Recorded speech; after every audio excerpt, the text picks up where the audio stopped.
지금 놓치면 1년을 기다려야 하는 봄 주꾸미 수입산인지 국내산인지 구별하는 방법이 있다는데 사실일까요? 오늘은 주꾸미 활용하는 방법, 잘 어울리는 음식 궁합, 주의사항들을 알아보겠습니다.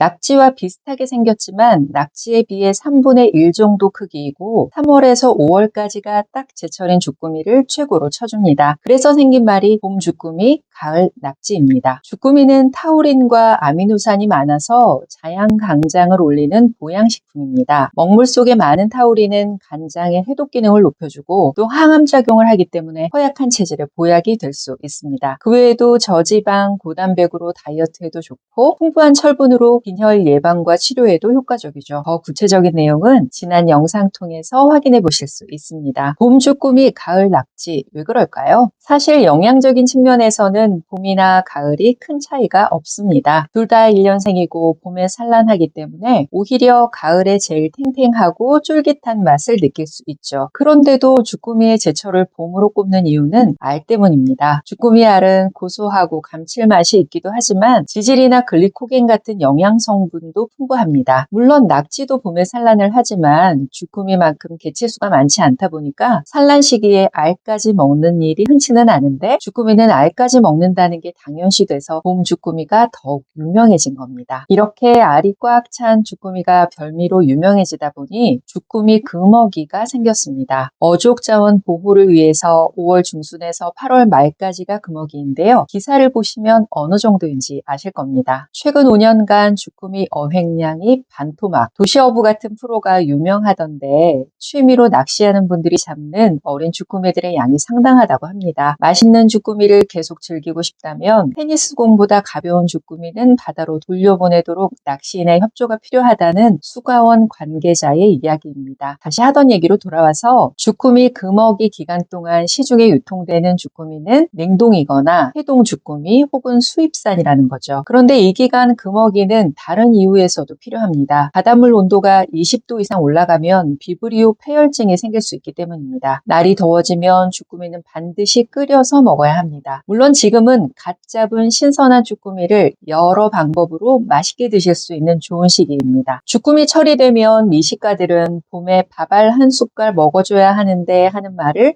입에 달고 다닌다고 합니다. 머리가 다리에 붙은 오징어, 낙지, 문어 같은 두 종류 중에서도 몸통 가득 들어있는 알을 즐길 수 있는 건 주꾸미 뿐이거든요. 하지만 이런 밥알 한 숟갈 주꾸미를 맛보는 건 생각보다 쉽지 않습니다. 대부분의 식당에서는 달고 맵게 양념한 주꾸미 요리를 많이 하는데 아무래도 수입산 냉동 주꾸미를 쓰다 보니 이런 조리법을 사용하게 되는 거죠. 국산 활어 주꾸미 값은 베트남산 냉동에 비해 3, 4배이고 냉동된 국내산도 베트남산에 비해 2배가 넘는 가격이랍니다. 그런데 모든 수입산이 질이 안 좋을까요? 아닙니다. 샤브샤브 등으로 신선하게 먹을 수 있는 수입산이 있습니다. 중국과 한국 사이의 바다에서 잡히는 중국산 쭈꾸미는 수입산 중에서도 값이 비싸고 맛도 국내산과 거의 비슷합니다. 왜냐면 얘네들이 중국 영해에 있을 때 잡히면 중국산, 한국 영해에 있을 때 잡히면 국내산이 되는 거니까요. 국산 쭈꾸미를 감별하는 법이 있다는데 사실일까요? 실제로 주꾸미를 잡는 선장님의 대답은 그거 구별 못해요입니다. 금방 얘기했듯이 중국 영해랑 한국 영해를 왔다 갔다 하는 애들 어떻게 구별하겠어요? 흔히 알려진 국산 주꾸미 감별법이 있기는 합니다. 다리에 금빛 고리 모양이 선명하면 국산이다 하는데 그건 산지와 무관하게 싱싱하면 다 있다고 합니다. 또 중국산은 누르스름하고 국산은 진한 회색빛이라는 말도 있고 중국산은 몸통, 머리가 울퉁불퉁하고 국산은 매끈하다 하는 것도 있습니다. 하지만 이것도 정확하지는 않다고 합니다. 서해에서 잡은 중국산 주꾸미는 국산이나 중국산이나 거의 비슷한데 국산에 비해서 중국산은 유통하는 데 시간이 더 걸리니까 그저 신선도의 차이가 있는 겁니다. 주꾸미 제대로 활용하는 방법입니다. 손질할 때 빨판에 붙어있는 이물질이 제일 신경 쓰이잖아요. 이때 소금을 이용해서 손질하면 삼투압 때문에 감칠맛 성분이 빠져나오고 질겨질 수 있습니다. 밀가루를 이용해서 손질하시기 바랍니다. 밀가루를 넣고 주무르면 빨판의 이물질, 미끈미끈한 진액, 비린내까지 제거할 수 있습니다. 또 다른 방법으로는 소금과 밀가루를 1:2 비율로 넣고 주물러서 손질하는 것도 괜찮습니다. 주꾸미를 손질할 때 보통 먹통 먹통과 내장을 빼내지만 먹통과 함께 알을 씹으면 쌉쌀하고 고소한 맛을 더 느낄 수 있습니다. 또 주꾸미의 먹통에는 항암효과 가득하다고 말씀드렸습니다. 주꾸미 데칠 때 소금과 식초를 1:1 비율로 넣으면 남은 비린내도 없어지고 육질도 부드럽게 유지할 수 있습니다. 싱싱한 걸 너무 오래 데치면 질겨지니까 10초, 20초 짧게 데치는 게 중요합니다. 맛있게 드시기 바랍니다. 주꾸미 함께 먹으면 좋은 음식입니다. 돼지고기는 여러 좋은 효능이 있지만 지방과 콜레스테롤이 많은 게 약간의 흠이라면 흠이죠. 이때 주꾸미와 같이 드시면 타우린 성분이 콜레스테롤 수치를 낮춰줘서 돼지고기의 단점을 해결해 줄 수 있습니다. 쭈삼불고기가 오랫동안 인기 있는 이유가 있었습니다. 타우린과 철분이 풍부한 주꾸미를 비타민 C가 많은 부추 같은 채소와 함께 먹으면 부추가 주꾸미의 철분 흡수를 증가시킬 수 있습니다. 또 혈장 인슐린 농도를 낮춰서 당뇨병의 예방과 치료에도 도움이 될 수 있다고 하니까 요리하실 때 잘 활용해 보시기 바랍니다. 서해안에서 주꾸미 행사가 한참입니다. 지금이 신선한 밥알 한 숟가락 먹을 수 있는 시기라는 거죠. 주꾸미 맛있게 드시고 건강 컨디션 유지하는 데 도움 받으시기 바랍니다. 들을수록 더 건강해지는 한약권식이었습니다. 고맙습니다.